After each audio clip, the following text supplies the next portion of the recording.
फिरौन को उसने वो ख्वाब देख लिया था कि एक सितारा उठेगा और फिर वो गिरेगा तो मेरी सारी सल्तनत को तबाह कर देगा। नजूमियों से उसने पूछ लिया, उसने कहा कि एक बच्चा पैदा होगा जो तेरी सल्तनत को तबाह करेगा। चाहिए तो ये था कि वो तौबा करता, लेकिन उसने क्या किया कि उसने बच्चों को कत्ल कराना शुरू किया। युज़ब्बिहूना अबनाअकुम, ज़िबा करा देता था तुम्हारे बेटों, और बच्चियों को वो जिंदा रखता था। तो हजरत मूसा जब पैदा हुए तो उनकी वालदा ने पता क्या किया, उनको एक संदूक में बंद करके दरिया में बहा दिया। अब दरिया में बहते जा रहे हैं तो मां थी तो परेशान भी हो गई, उनकी हमशीरा को कहने लगी जरा ध्यान रखना किधर जाते हैं।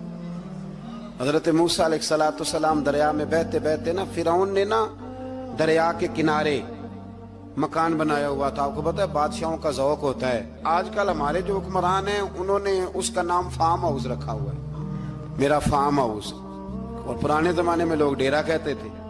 तो उसने भी इस तरह का फार्म हाउस बनाया हुआ था। वहां पे हजरत मूसा अलैहिस्सलाम तैरते हुए ताबूत के अंदर, संदूक के अंदर जा रहे हैं। फिरौन और उनकी बीवी हजरत आसिया बे औलाद थी, बड़ी तड़प थी बेटे की, वो भी वहां खड़ी थी। संदूक तैरता हुआ आया तो फिरौन ने कहा कि जाओ पकड़ के लाओ, देखो क्या है। जब वो लेके आए ना तो आपकी हमशीरा जो निगरानी कर रही थी परेशान हो गई कि ये तो उसके हाथ लग गए, ये तो अब मार डालेगा। लेकिन जब खूबसूरत और चमकता हुआ बच्चा देखा तो बीबी आसिया कहने लगी ये बनी इसराइल का है ही नहीं, ये तो पता नहीं कहां से बहता हुआ यहां आ गया है। तू ऐसे ही छोड़, ये पता नहीं कहां से, रख ना ले, रख ना ले।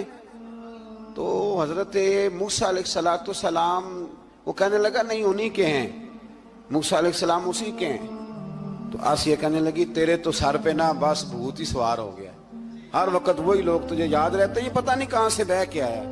अब रख लिया, मान गया फिरौन। आप फिरौन के घर में जो इसलिए बच्चे मरवा रहा था कि मेरी सल्तनत हजरत मूसा पैदा ना हो जाए, तो उसी के घर में परवरिश पाने लगे, उसी के घर में। अब औरतें मंगाई गई दूध पिलाने के लिए, तो हजरत मूसा अलैहिस्सलाम किसी बीबी का दूध नहीं पीते, तो आपकी हमशीरा ना वहीं दाएं बाएं घूमती रहती। तो कहने लगी जनाब आसिया से कि मैं एक बीबी को जानती हूँ, बड़ी साफ सुथरी है, मुझे उम्मीद है ये बच्चा उसका दूध पिएगा। तो फिरौन कहने लगा दौड़ के ला।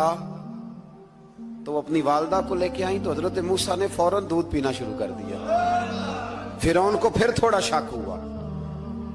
एक रवायत यूं भी लिखी है बाज लोगों ने कि फिरौन एक दिन उठाया हुआ था हजरत मूसा की, अभी थोड़ी सी उम्र थी, तो आपने उसकी दाढ़ी पकड़ के तो एक घोंसा दे मारा। जलाली तो शुरू से है ना। तो कहने लगा आसिया तू मान ना मान, ये बच्चा वही है।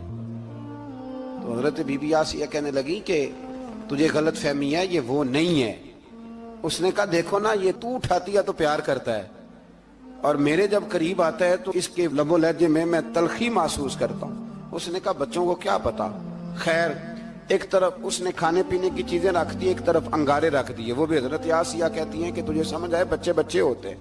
हजरत मूसा बच्चे तो थे, पर थे तो अल्लाह के नबी ना, अल्लाह के नबी थे। जब उसने कहा ना ये बच्चे हैं, तो हजरत मूसा अलैहिस्सलाम बजाए अंगारों की तरफ जाने के, नबी थे, वो सीधे खाने पीने वाली चीजों की तरफ बढ़ने लगे। फिरौन कहने लगा आप बता। अल्लाह ताला ने हजरत जिब्रील को भेजा, उन्होंने कहा इधर नहीं जाना, आप उधर जाइए। तो आप आग की तरफ गए और एक कोयला उठा के जुबान पे रख लिया। तो आसिया कहने लगी समझ आई, बच्चे को क्या पता किधर जाना है किधर नहीं जाना। अगर वो इतना ही ख्याल होता, वही बच्चा होता तो आग।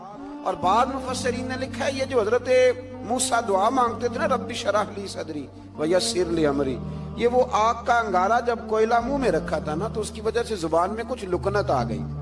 तो आप दुआ करते थे कि या अल्लाह मेरी जुबान की वो बंद गिरा खोल दे, ताकि मैं खुल के फिरौन के सामने बात